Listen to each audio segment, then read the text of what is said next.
अगर 30 साल है, किसी की 40 साल है, किसी की 50 साल है, तो पूरा दुनिया आपको उतनी ही से जान रहा है। आपके पापा, दादा, दादी, चाचा, चाची सब आपको उतनी ही से जान रहे हैं। सिर्फ एक माँ ही ऐसी है जो आपको पूरा दुनिया से 9 महीना ज्यादा जानती है और 9 महीना ज्यादा महसूस करती है।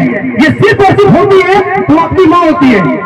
वारे जमाने तेरी भी हद हो गई, वारे जमाने तेरी भी हद हो गई और बीवी के सामने मां रद्द हो गई। वारे जमाने तेरी भी हद हो गई और बीवी के सामने मां रद्द हो गई और बीवी हमदर्द हो गई और मां सरदर्द हो गई है। तो मां के लिए अगर जो ताली हो जाए, क्योंकि मां को साथ रखना सबसे बस की बात नहीं है। घर के बंटवारे हो रही थी, सारे भाई बैठे थे, पिताजी पहली बार खुश थे कि सारा बेटा एक साथ बैठा हुआ है, जीवन में फिर कभी बैठे या ना बैठे। घर की बंटवारे हो रही थी, सारे भाई साथ बैठे थे, पिताजी पहली बार खुश हुए कि सारे लड़के साथ बैठे हैं। तो किसी के हिस्से में दुका आई और किसी के हिस्से में मका आई।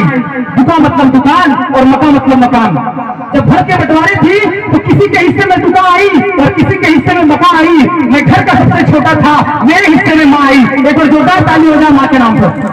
तो ये बच्चे आपको बताए, माँ आज जिसकी माँ हयात में है वो भी माँ को दिल से याद करे और जिनकी माँ पर्दे कर चुकी है वो भी दिल से याद करे। और माँ के नाम से जो जहां भी हो सके आप दुआ जरूर करें, कभी भी आपकी कामयाबी खाली नहीं जाएगी। एक बार जोरदार ताली हो जाए माँ के नाम से। अब